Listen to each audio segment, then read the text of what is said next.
I have a rule about the night before a negotiation. No wine, no distractions, no conversations that don't serve the deal. I've kept that rule for 11 years. 11 years of early flights and late nights and conference rooms that smell like stale coffee and someone else's desperation. 11 years of closing deals that made other people very, very rich. And I was good at it.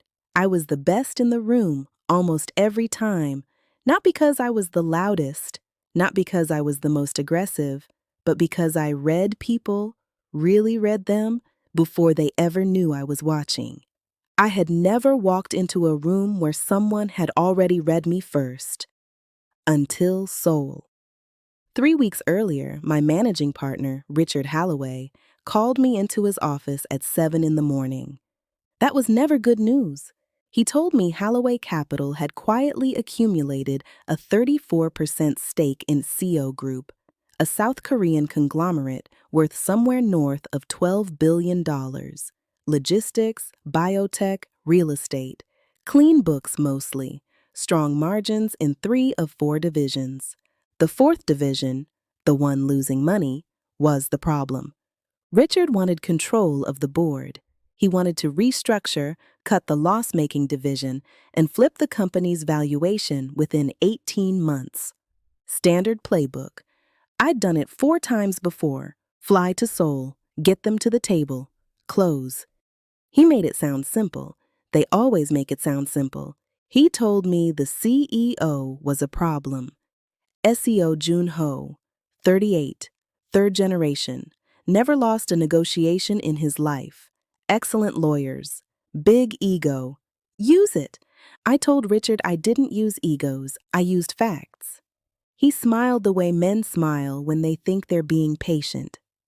I took the file, booked a business class seat on the first available flight to Incheon, and spent the next 14 hours reading everything that had ever been written about Seo Jun-ho. Profiles, interviews, shareholder letters. One line stayed with me. I have no interest in companies that don't know what they're worth. I wrote that down. I wrote everything down. Because understanding what a man values is the first step to understanding what he'll protect and what he'll sacrifice. I knew what Jun-ho valued. What I didn't know was what he would feel like in the room. I was about to find out. Seoul is a city that doesn't apologize for itself. I'd been before, twice. Other deals, other clients, but this time felt different.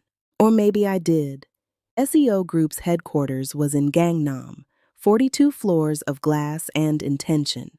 The kind of building that makes you think twice before you walk in. Which is exactly the point. The meeting was scheduled for 2 p.m. I arrived at 1:45. I always arrive early. The lobby was the kind of quiet that costs money. Marble floors, low light, a receptionist who greeted me by name before I reached the desk. I assumed they'd been briefed. I assumed a lot of things that day. I have a habit when I enter a negotiation. I don't look at the person right away. I find something else first. A window, a painting, the grain of the table. It gives me 2 seconds to feel the room without giving anything away. I chose the window. Seoul stretched out beneath us, gray and gold and indifferent. When I finally looked at him, he was already looking at me. Not polite eye contact, not a scan. Just watching, still, certain. Like he had already decided something, and then he said my name. Miss Carter, I've been looking forward to this. Not the meeting. This. I smiled. Mr. Seo, thank you for making time. I always make time for things that matter. His English was precise, measured, lived in. We sat. His team arrived. Mine followed. Documents were arranged. Water was poured. And for the next 2 hours, we negotiated. Or at least, I thought we were.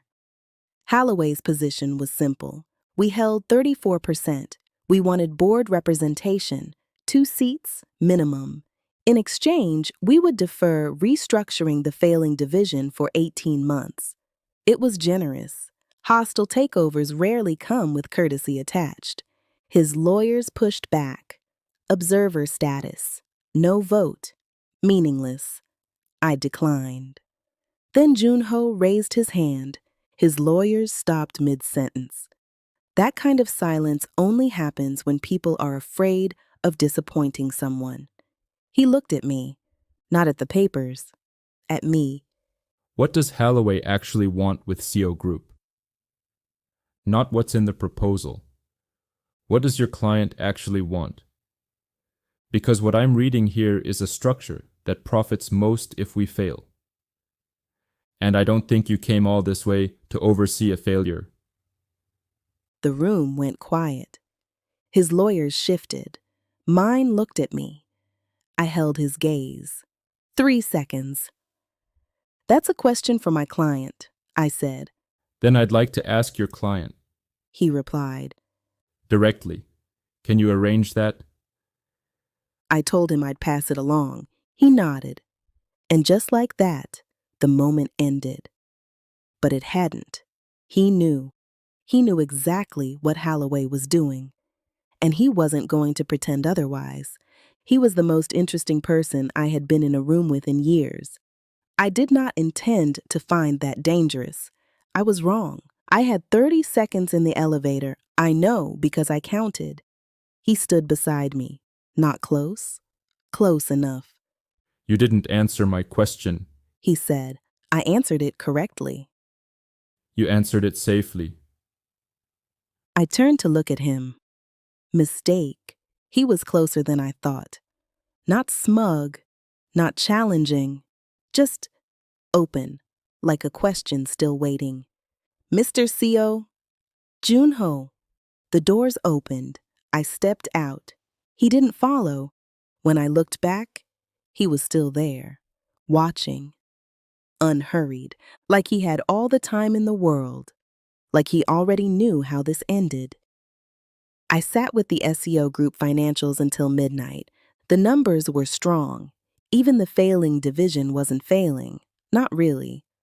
Overexpansion, not mismanagement, fixable, 2 years, no board seizure required, which meant Holloway's position wasn't entirely reasonable. I'd noticed that before, in New York, but I was paid to close, not to question. That was the arrangement. So why was I thinking about it now?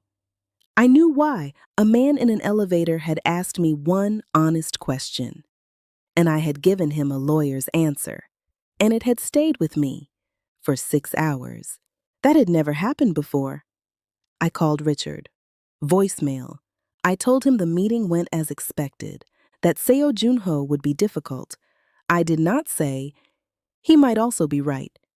I closed the files, turned off the lamp. And outside, Seoul kept moving, indifferent, bright, beautiful, like a city that had already seen this story before and was simply waiting for me to catch up. The next morning, his assistant called. He requested a second meeting. No lawyers, no documents, just me.